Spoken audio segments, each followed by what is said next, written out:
Hello and thank you for visiting Amir Shakil 5858. I am Amir Goodnam.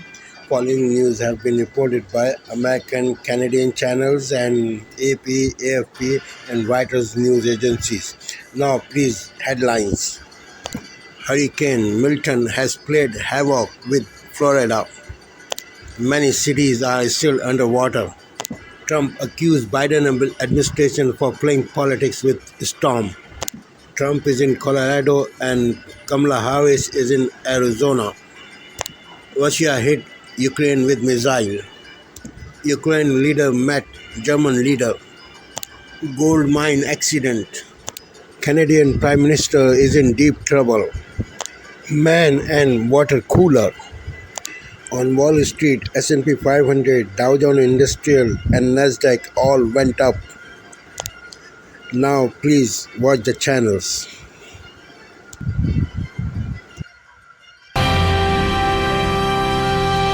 Good evening, I'm Jeff Bennett. And I'm Amna Nawaz. On the NewsHour tonight, Florida residents pick up the pieces of their homes and lives in the wake of Hurricanes Milton and Helene. We visit some of the hardest hit areas. It's getting uglier and uglier every storm season. There's no fix for it that I see.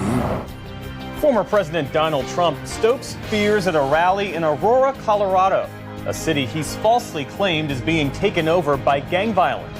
And Israel once again injures UN peacekeepers in Lebanon and launches its deadliest strike in central Beirut, raising more concerns about its operation targeting Hezbollah.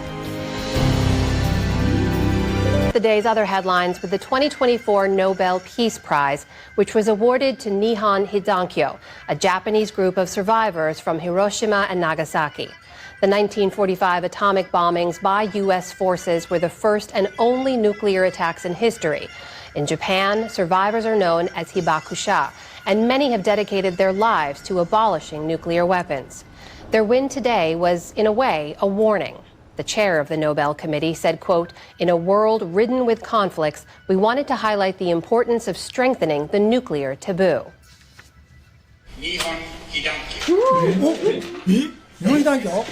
The winners were shocked when they heard the news. The organization's co-chair said their stories matter now more than ever before.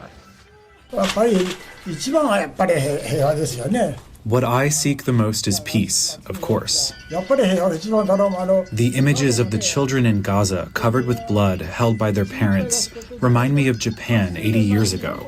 Children lost their fathers in the war and lost their mothers with the nuclear bomb. They became orphans.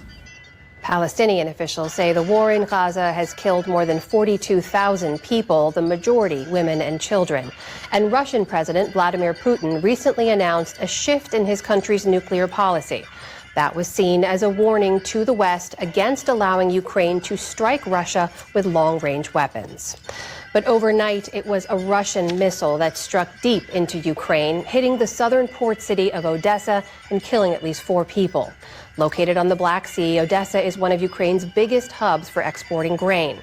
Russia has attacked it 4 times this week alone in an apparent effort to damage one of Ukraine's economic lifelines.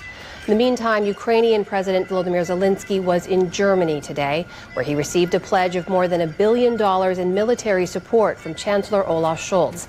And he urged all Western partners not to let up their assistance. For us, it is very important that aid does not decrease next year. For us, it is very important to think about the coming year, to have everything sufficient to protect people and lives. Russian President Vladimir Putin was engaging with his own allies today, meeting with Iran's president at a conference in Turkmenistan. He told regional leaders he wants to create a, quote, new world order against the West. New data shows an increase in migrants crossing the Darien Gap last month. That's a rugged stretch of dense jungle between Colombia and Panama that connects South America to Central America. Records show that more than 25,000 migrants crossed in September, a rise of more than 50% from a month before. Of those, 80% came from Venezuela after that country's controversial July elections and the crackdown that followed. In total, nearly 278,000 migrants have crossed this year amid a push by Panama's new president to curb migration. In Texas, an investigation is underway into what caused a gas leak at an oil refinery that killed 2 people. Dozens more were treated for poisoning. Emergency vehicles rushed to the Pemex facility in Deer Park outside Houston yesterday.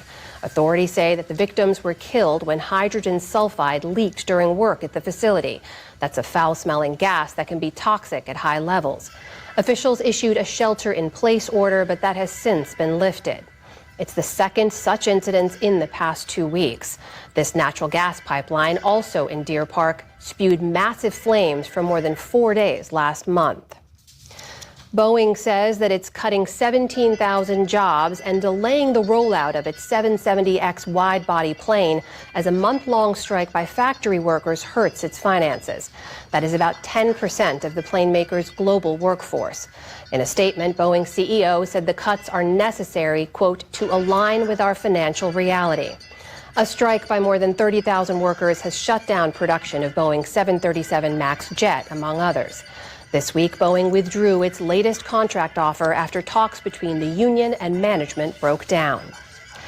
American consumers are growing a bit more concerned about the state of the economy. Today's reading on consumer sentiment from the University of Michigan showed a dip in October after 2 months of gains. Economists say consumers are frustrated by high prices for goods and services. That comes as a Labor Department report showed producer prices were unchanged in September from the month before, which signals a continued easing of overall inflation. On Wall Street today, stocks surged to new records after some strong earnings from big financial companies. The Dow Jones Industrial Average jumped more than 400 points to a new all-time high. The Nasdaq added about 60 points on the day, and the S&P 500 closed above 5,800 for the first time ever. And stargazers were treated to a dazzling display last night as the Northern Lights put on a show much further south than usual. A celestial collage of colors could be seen in New York, Washington, D.C., and even Kentucky. The mix of purples, greens, and reds is actually caused by a series of strong solar storms hitting Earth. When particles and energy from the sun collide with gases in our atmosphere, they can emit photons of brilliant light. Similar conditions are set for tonight, but experts say the lights will only be visible in Canada and some northern U.S. states. Still to come on the News Hour, where the presidential candidates stand on abortion and IVF access. David Brooks and Jonathan Capehart on what to expect in the final weeks before Election Day. And why an English town is hoping the success of its soccer team will revive the local community. This is the PBS NewsHour from the David M. Rubenstein Studio at WETA in Washington, and in the West from the Walter Cronkite School of Journalism at Arizona State University. Tonight, breaking news as we come on this Friday night. The dramatic images now emerging. The rescues in Florida, families pulled from the rising waters in their homes 2 days now after the hurricane hit. Also, the harrowing video in tonight, one of those deadly tornadoes as it struck. Tonight, more than 1,600 people have been rescued now. The emergency efforts still underway 48 hours after the hurricane made landfall. The new images of the deadly tornado outbreak, video showing this EF3 with winds up to 140 miles per hour tearing through a neighborhood. And the Coast Guard rescue a captain separated from his boat, found clinging to a cooler in the middle of the Gulf for 19 hours. Also breaking at this hour, former President Trump in Colorado, Vice President Harris in Arizona, and the new poll just out tonight showing the state of the race in the key battlegrounds that will decide this election and what it reveals. Tonight, the deadly mine accident in Colorado, the emergency inside an elevator, a dozen people trapped 1,000 feet below. They were not told that someone had died until hours later after they were pulled out. How this all happened. Tonight, the drowning of 2 Navy SEALs, one falling from a boat, the other jumping into the sea, trying to save him. What we've learned about how this happened, Martha Raddatz is here.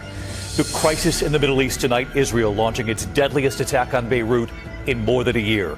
At least 22 people killed, 2 airstrikes in the heart of the city. James Longman standing by from Beirut. The urgent search for a missing Broadway performer last seen leaving his home. From Hamilton to MJ the Musical, and tonight Hugh Jackman now with a message. The hot air balloon slamming into a radio tower, sending that tower crashing to the ground. The spectacular show in the sky from Texas all the way up to New York City. And tonight here, the stunning discovery at the top of Mount Everest. What was found, and you'll see it right here, and what it could reveal about a 100-year-old mystery. From ABC News World Headquarters in New York, this is worldnews.org/give. Welcome to Democracy Now!, democracynow.org, The War and Peace Report. I'm Amy Goodman. Lebanon's caretaker Prime Minister Najib Mikati is calling for a UN resolution demanding an immediate ceasefire as Israel intensifies its assault on Lebanon. Israeli airstrikes Thursday killed at least 22 people and injured more than 100 others in a crowded residential area of central Beirut.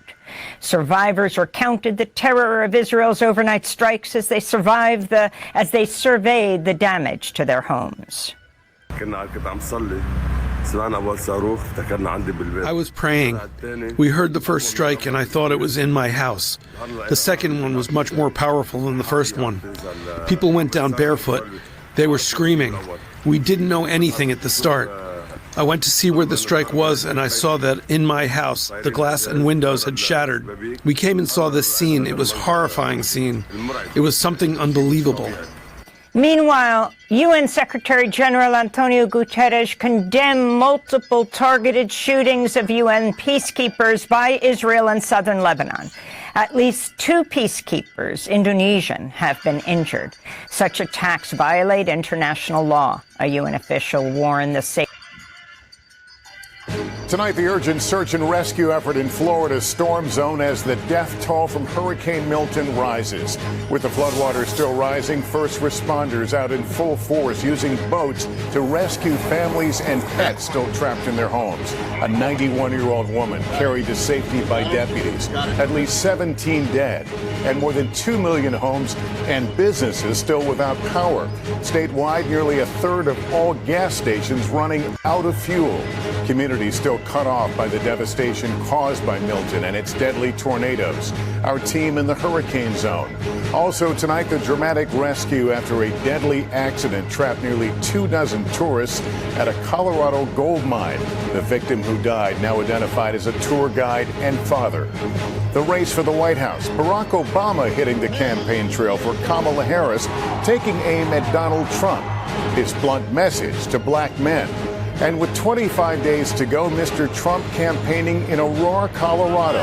It comes after he spread falsehoods about migrants and gangs overrunning the city, despite the Republican mayor saying that's not true. And the spectacular show in the sky, the northern lights visible as far south as Texas. Will there be another chance to catch them tonight? This is NBC Nightly News with Lester Holt.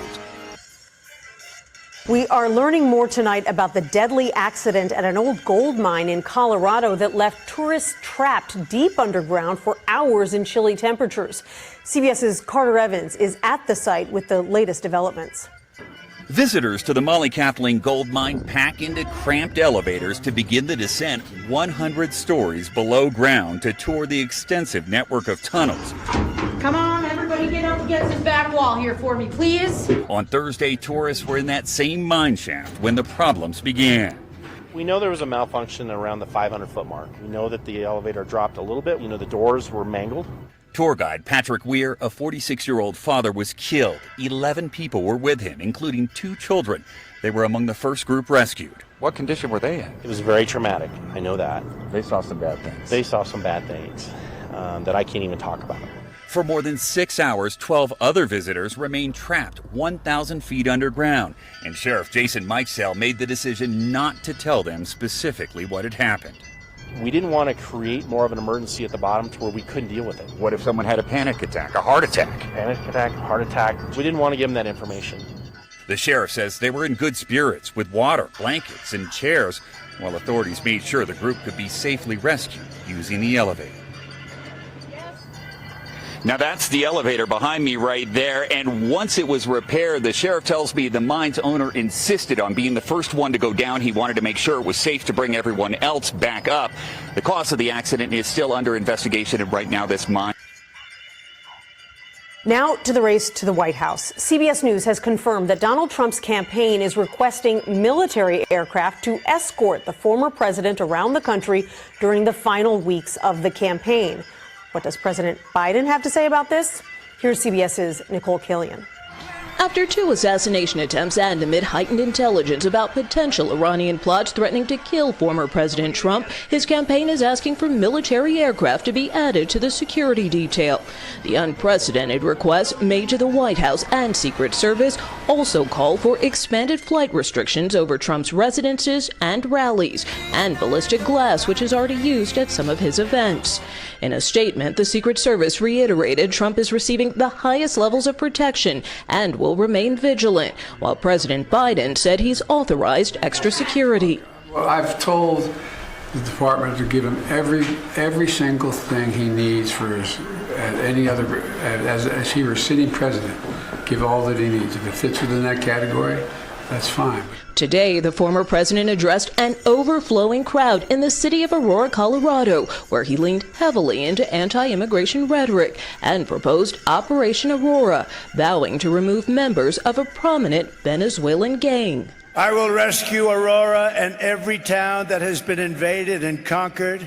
These towns have been conquered. Explain that to your governor. He doesn't have a clue.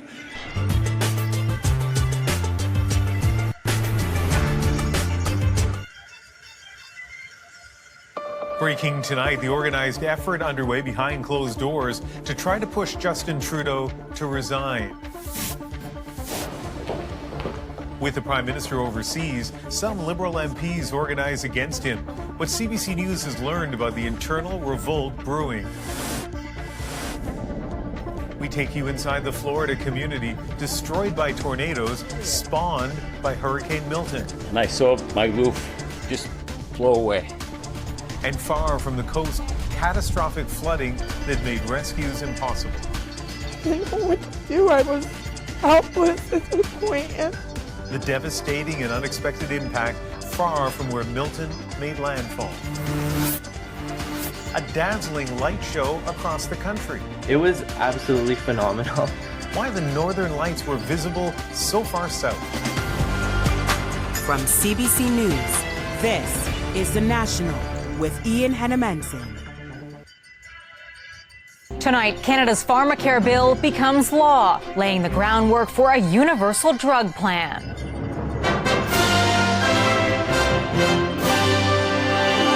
This is real progress. Millions could soon have coverage of contraception and diabetes medications. But it's very fragile. But will the provinces and territories sign on? Contrasting realities. Unemployment drops as the number of Canadians going hungry soars. The price of food keeps increasing. Everything is increasing, and that's our biggest concern right now.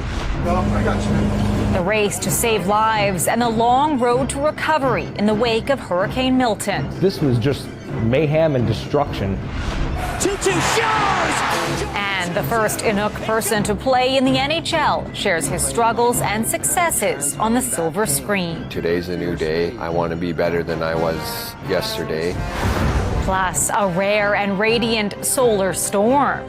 We got lucky. It was way better than I anticipated that it would be. When the northern lights dazzle in the southern skies.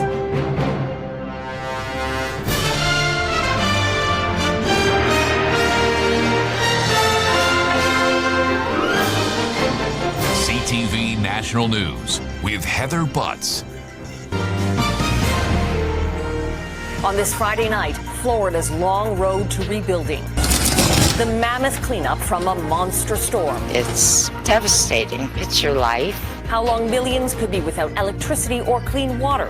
And how even hurricanes have become politicized. Canada's pharmacare bill becomes a reality. We've dreamed of making sure our healthcare system would include medication coverage. What's covered, what's not, and what could expand the program. A hospital in Gaza on red alert. Israel's orders to evacuate. You either arrest them or you kill them. as the IDF escalates its attacks in the heart of Beirut. And the Nobel Peace Prize bestowed upon Japanese atomic bomb survivors. Why it's both a win and a warning about war. Global National. Reporting tonight, Carolyn Jarvis. Good evening and thanks for joining us. In a new interview with the New York Times, Republican vice presidential candidate J.D. Vance was asked directly if Donald Trump lost the 2020 election, just as he was in last week's debate. He was actually given 5 chances to answer that very straightforward question and, well, see for yourself. Do you believe he lost the 2020 election? I think that Donald Trump and I have both raised a number of issues with the 2020 election, but we're focused on the future. Senator, yes or no? Okay. Did Donald Trump lose the 2020 election? Let me ask you a question. Is it okay that big technology companies censored the Hunter Biden laptop story? Senator Vance, I'm going to ask you again. Did Donald Trump lose the 2020 election? Did big technology companies censor a story? I'm going to ask you again. Did Donald Trump lose the 2020 election? And I've answered your question with another question. You answer my question and I'll answer yours. I have asked this question repeatedly. It is something that is very important for the American people to know. There is no proof, legal or otherwise, that Donald Trump did not lose the 2020 election. You're repeating a slogan rather than engaging with what I'm saying. I'm joined now by Rick Tyler, MSNBC political analyst, Republican strategist, and president of Foundry Road, and Valencia Johnson, former Biden-Harris 2020 senior advisor, founder of 1063 West Broad, and author of the upcoming book, Flip the Tables. So, Lindsay, I'll start with you. He's a guy who is famously known in a very important book for flipping tables. And he was betrayed by a guy who denied him 3 times. Yeah. And then we just saw J.D. Vance deny the truth 5 times. Yeah. What on earth could he be thinking in giving this answer still? Because, look, regardless of what Republicans may believe, and I know that there's a reason to feed the base, this was turned into a campaign ad 15 minutes after the debate. It is a losing answer to deny that Donald Trump lost the 2020 election. What the heck is J.D. Vance doing? Well, the funny thing is he's trying to not be the Judas for Donald Trump, but...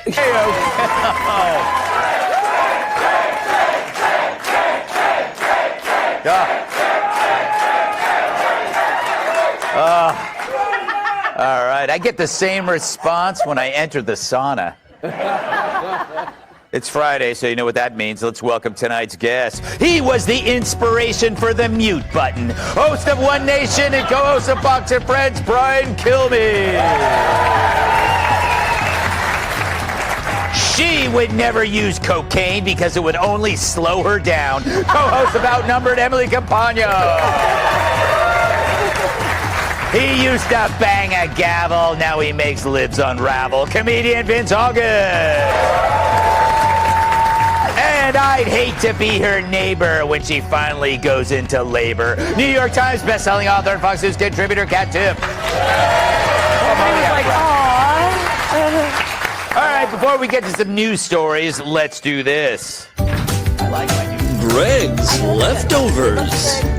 Yeah, it's leftovers. Where I read the jokes we didn't use this week, and as always, it's my first time reading them. So if they suck, we'll make Joe Mackey shave James Carville's back.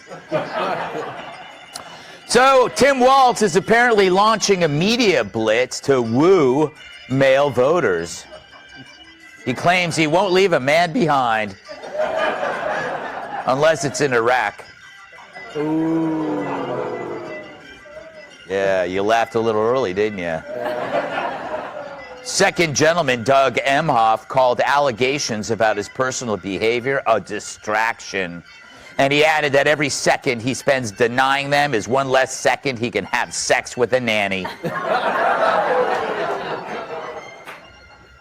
On this day in 1975, Bill Clinton married Hillary Rodham in Fayetteville, Arkansas. Fayetteville? Well, a hopeless romantic, he celebrates the anniversary like he did on the actual wedding day by nailing the maid of honor.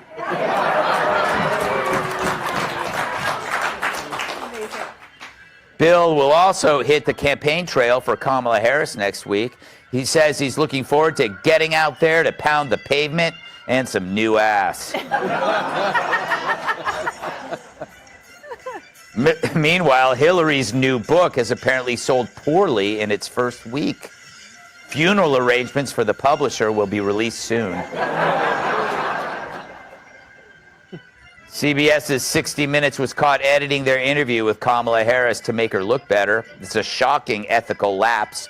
Mike Wallace must be rolling in his grave. Not over this, though, but that his son is Chris Wallace.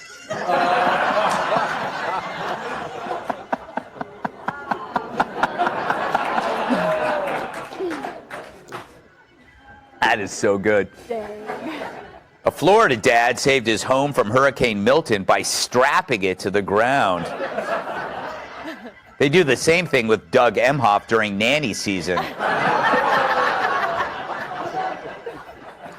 There is a nanny season. The court ruling says that Missouri sex offenders aren't required to post no candy signs on Halloween. But if they really want to keep kids away, post a sign that says, "All I have is Necco wafers." Oh, you like Neccos? Whatever.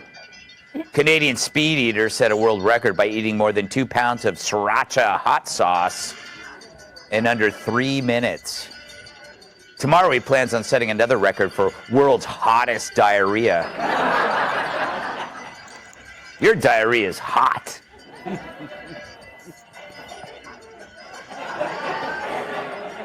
The White House promoted Press Secretary Karine Jean-Pierre to senior advisor to the president. Her job duties include his duties.